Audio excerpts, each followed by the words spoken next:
What's good, YouTube? It's Teflon Poppy, aka Glock Rivers. We got the DualSense Edge PlayStation 5 Pro Controller. About to jump into a review and an unboxing, but don't forget to like, comment, subscribe, and smash that notification button.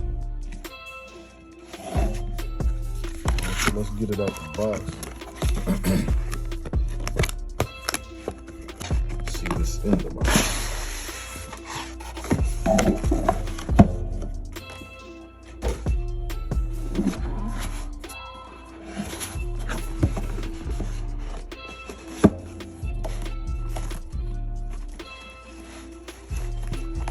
Packaging is pretty great, so let's unpack it and see what's in here.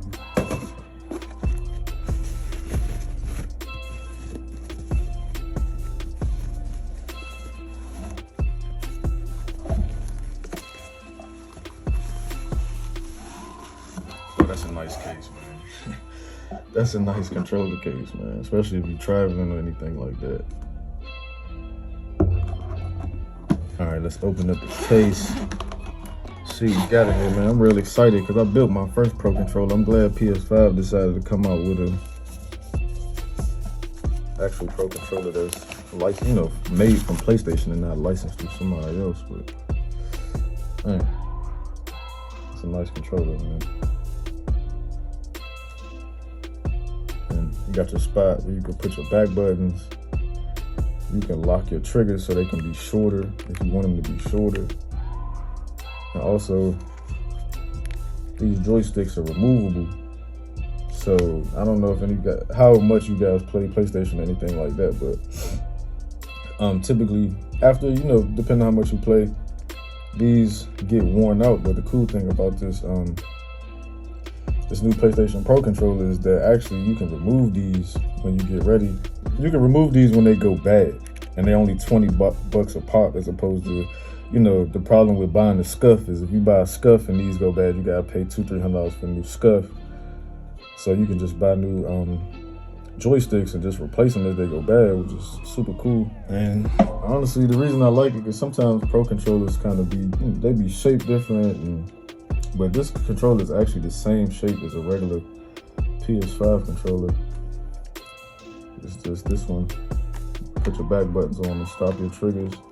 And this was 200 bucks, and here's a Pro controller that I built. I have the extreme rate back buttons on here. I mean, it's good for what it was, man, but personally, I don't like the position of the buttons. They're in the wrong place and they're too easy to hit, so you wind up hitting them on accident. And also with extreme rate, you have to make sure you buy a controller with a certain serial number on it and check it, because it can cross map the buttons, because for some reason, on this controller, like when I'm playing Warzone, ever since I plugged these back buttons in, when I press up to try to mark a location, it's like square and up do the same thing. So it messed my game up a lot. I couldn't wait for PlayStation to come out with this Pro controller because I ain't feel like building a new one. So I'm gonna hook these back buttons up and show you guys what it looks like in a second. Also, it comes in the case. You got your, this is actually a nice PlayStation cable, braided. Also, what comes in here, you got your paddles right here. I think these the back button here. Back button paddles. You can have the long ones or shorter ones. You could just fit the controller to your hand, because you can either use these short paddles, the long paddles. Man, they even got longer joysticks. If I want to pop one of these joysticks off and pop one of these on there, I'm not even really sure what this is, but on the back of the controller, you got these little buttons so you can set your triggers. So you see, it's the longest. No, pause.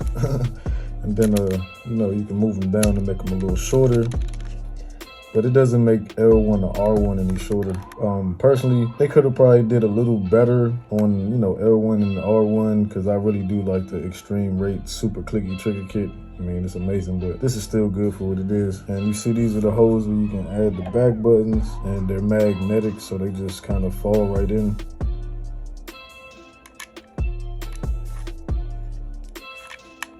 Once you get it in, they lined up, right? See if I can do this. Yeah, got it in there. We in there, baby. Oh my God.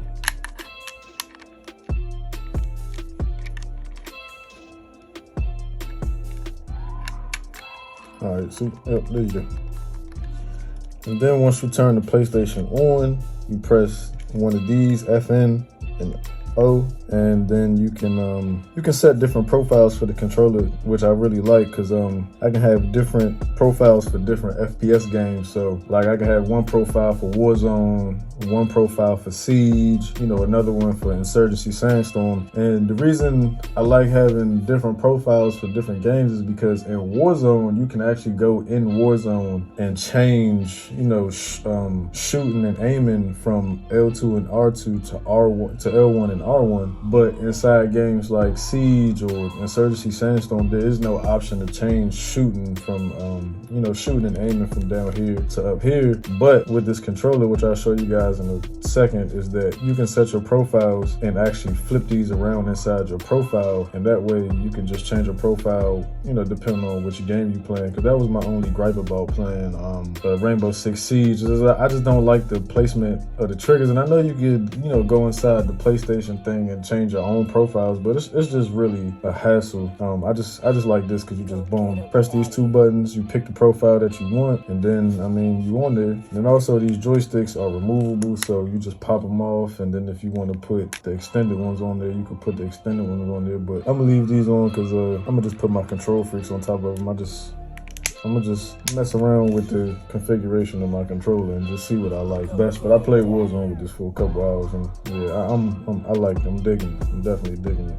But personally, I just wish PlayStation would come out with the back button attachment like they did, you know, PS4, man. Because this back button attachment was $30 and it just plugged right into your controller, man. And honestly, these are some of the most comfortable back buttons that I've ever played with. So I wish, you know, PlayStation would just make one for the PS5 because it's a lot cheaper and it's actually really great. But just like I said, this one, Pro Controller actually does have its advantages. Is joysticks go bad, you don't have to keep buying new controllers. You just buy new joysticks. So I definitely get this like a 4.8 out of 5, man. My only gripe is like these triggers could be a little R1 and L1 could be a little, it could be a little bit more clicky, like the extreme rate clicky trigger kit. Love that.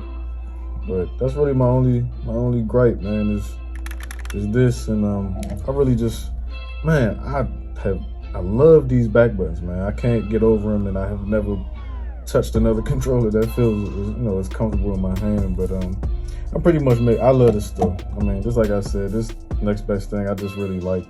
Maybe it's just the way they, you know, the way the back buttons, you know, fill up my hand when I'm playing the game. But yeah, no, this is an amazing controller, man. I played Rainbow Six and Warzone with it for a couple hours, and I just like the fact that you can also remap these. You can remap any button to anywhere on, and it's just simple. You just, like, say my Warzone profile, I just, you know, boom, then it's Warzone. Then as soon as I turn the PlayStation on, if I want to play Siege, then I just press these two together, boom. So you can set your different profiles on your controller. So, and it's just quick and easy to change it, man. That's another thing. You don't have to sit down for, you know, 5 minutes to go through your settings before every game just to change it. So leave a like, comment, subscribe. Don't forget to smash that notification button and visit my website, teflonpoppy.com.